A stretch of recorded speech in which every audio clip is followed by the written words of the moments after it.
Assalamualaikum warahmatullahi wabarakatuh. Perkenalkan, nama saya Dwi Rohmah Putri Anggarani dengan NIM 2212362 dari Prodi PGMI angkatan 2022. Di sini saya memenuhi tugas UAS bimbingan konseling yang nantinya akan membahas tentang fenomena anak yang selalu melawan orang tua, guru, dan penyebab serta cara menghadapinya. Fenomena anak yang selalu melawan orang tua dan guru.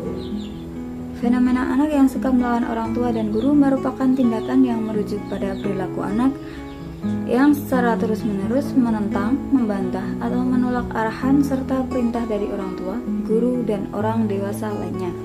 Fenomena ini juga menjadi salah satu tantangan yang sering dihadapi oleh orang tua dan guru dalam proses pengasuhan dan pendidikan. Tindakan ini dapat muncul dalam berbagai bentuk, mulai dari tidak kepatuhan terhadap perintah, perdebatan sengit, hingga tindakan seperti membanting barang, menangis, memukul, bahkan berteriak. Penyebab anak melawan orang tua dan guru ini ada 3 faktor. Yang pertama yaitu faktor internal anak, yang kedua faktor lingkungan keluarga, dan yang ketiga faktor lingkungan sekolah. Faktor internal anak. Yang pertama, tahap perkembangan. Anak usia balita hingga sekolah dasar sedang dalam masa tumbuh kembang. Balita cenderung mengalami tantrum karena belum mampu mengatur emosinya, sedangkan anak usia SD atau MI mulai belajar mandiri dan ingin menunjukkan jati diri. Untuk yang kedua yaitu kebutuhan yang tidak terpenuhi, seperti kurangnya komunikasi antara anak dengan orang tua maupun guru, sehingga menyebabkan anak merasa tidak didengar atau tidak dipahami.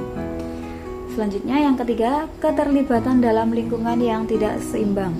Anak-anak yang terpapar pada lingkungan yang tidak seimbang, seperti lingkungan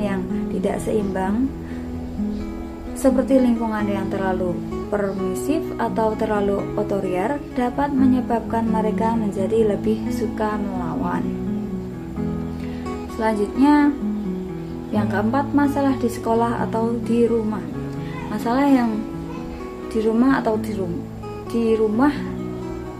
di sekolah seperti bullying atau konflik dengan teman dapat menyebabkan anak menjadi lebih suka melawan. Selanjutnya, masalah emosional atau psikologis. Beberapa anak berani melawan karena mengalami gangguan seperti kecemasan berlebih, depresi, ADHD, dan ODD. Selanjutnya yang kedua yaitu faktor lingkungan keluarga. Yang pertama, pola asuh yang tidak konsisten. Jika aturan di rumah sering berubah-ubah atau tidak jelas, anak akan menjadi bingung dan lebih mudah menolak arahan dari orang tua. Selanjutnya, kurangnya komunikasi efektif.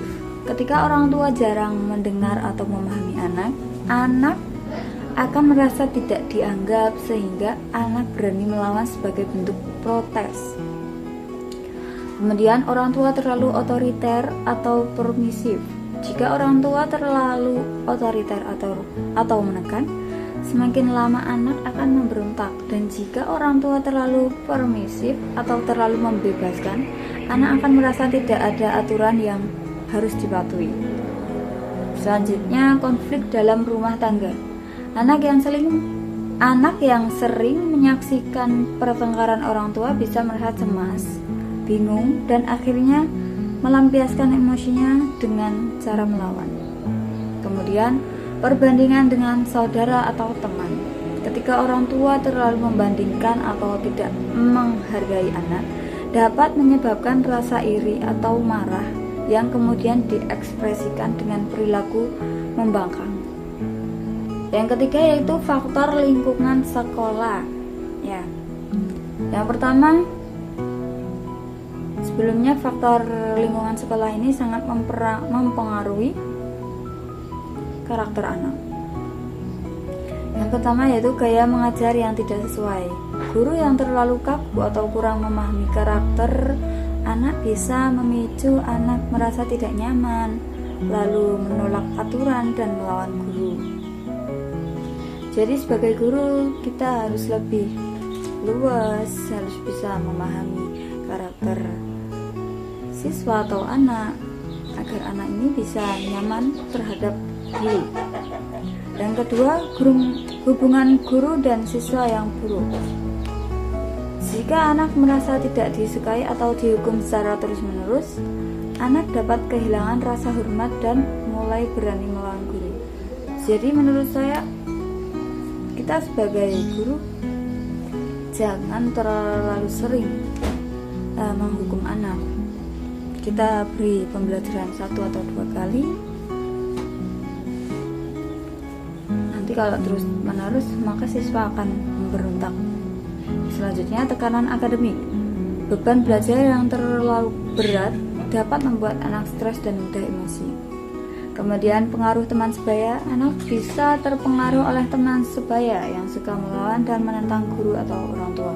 Jadi pengaruh teman sebaya ini sangat penting ya. Selanjutnya, lingkungan sekolah yang tidak aman. Sekolah yang kurang disiplin, adanya bullying ataupun tidak adanya kejelasan aturan-aturan juga menjadi pemicu perilaku negatif anak. Jadi mencari lingkungan sekolah yang nyaman, aman itu sangat penting ya untuk karakter anak. Selanjutnya, cara menghadapi anak yang suka melawan. Yang pertama, komunikasi yang efektif antara anak dengan orang tua atau guru. Kemudian mengatur batasan yang jelas. Kemudian menggunakan pendekatan yang positif. Kemudian mengidentifikasi penyebab. Dan yang kelima, mengembangkan keterampilan anak. Jadi untuk kesimpulan pembelajaran hari ini, fenomena anak yang suka melawan orang tua dan guru merupakan hal yang umum terjadi, terutama pada masa balita hingga usia sekolah dasar. Perilaku ini bukan selalu tanda kenakalan, tetapi bisa menjadi cara anak mengekspresikan perasaannya, keinginannya, atau ketidaknyamanannya yang belum bisa mereka ungkapkan dengan baik. Penyebab perilaku melawan dapat berasal dari faktor internal, faktor keluarga, dan faktor sekolah. Namun dengan pendekatan yang tepat, anak dapat belajar bersikap lebih tenang, patuh, dan mampu mengekspresikan diri secara positif. Kurang lebihnya saya menjelaskan, mohon maaf. Saya tutup. Wassalamualaikum warahmatullahi wabarakatuh.